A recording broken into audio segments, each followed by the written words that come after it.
Hey guys, just got back from the theater from seeing Lisa Frankenstein, the new major release out this weekend. The only really new major release out this weekend, at least at my theater.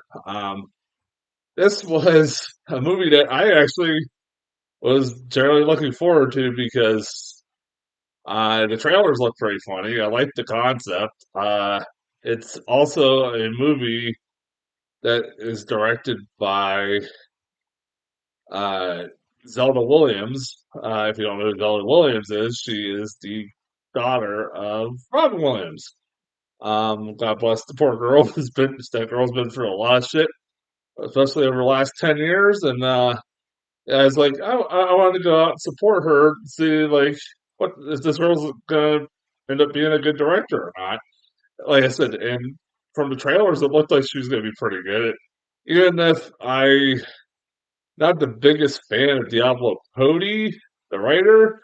Uh, Diablo Cody, if you don't know, is the girl who famously wrote Juno and won an Oscar for it, and also did Jennifer's Body. I think that's pretty much it.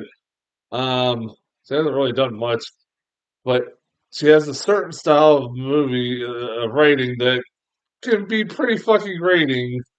Uh, if you, especially in that it's one of those kinds of movies where it's trying to talk like how teenagers talk, and although that's not how teenagers talk, I grew up in 2007. I was a teenager around that time.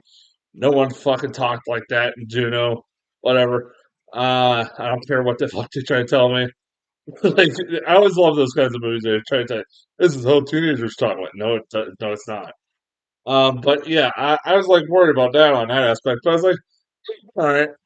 And after seeing the shit pile that was Argyle, I'm happy to report this was definitely a big step up from Argyle.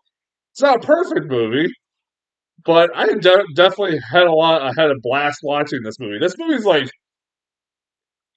really is like a giant hodgepodge of like it's a like a tribute to old school '80s comedies, like especially teenage comedies back in the '80s, to also kind of being like maybe I'm the only one who thought like this movie was kind of like a tribute to old school Tim Burton.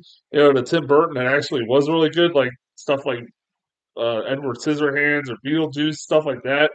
Um, yeah, that kind of Tim Burton when he was actually still a really great director.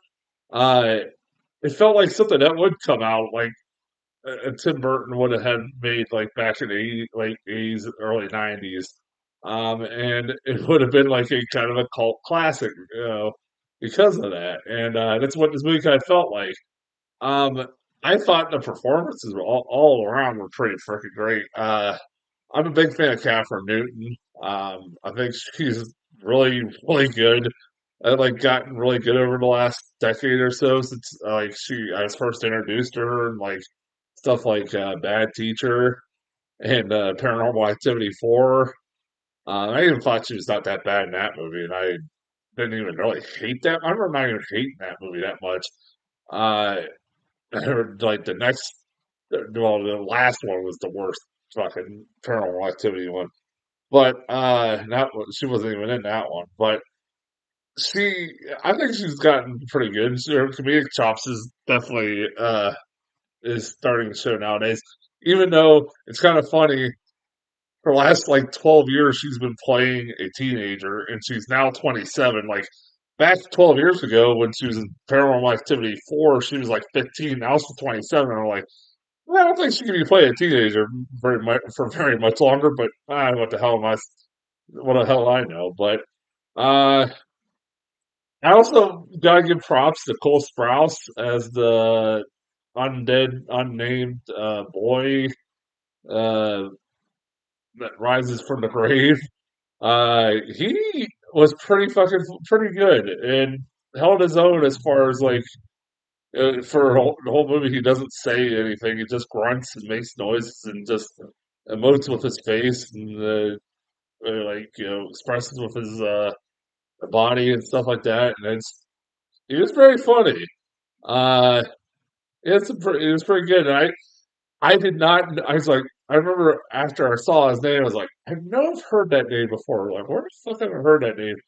And I looked it up. It's like, oh yeah, he's the guy from the Sweet Life of Zack and Cody, that Disney show that I never watched because I was fucking my teenager in my 20s by the time that came out.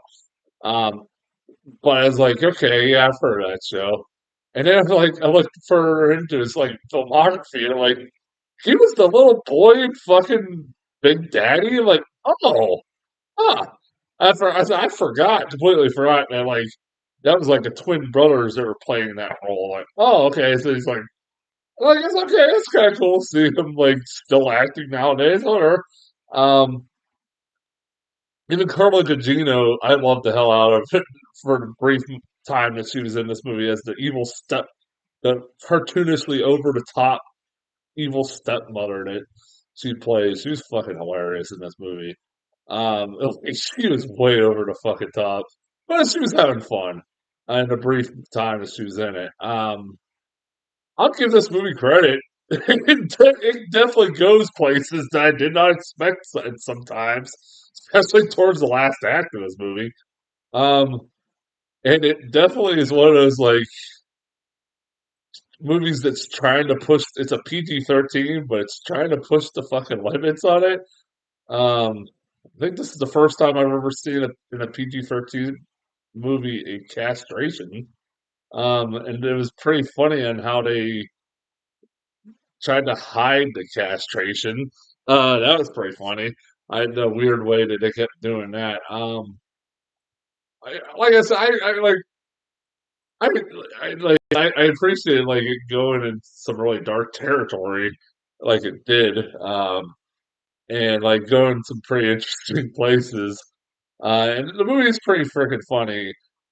The dialogue, as far as like Diablo Cody goes, is kind of hit and miss sometimes. There are a lot of times where you're like, this joke's not working, this joke's not working. But then there'd be a joke that would really work and make me fucking laugh.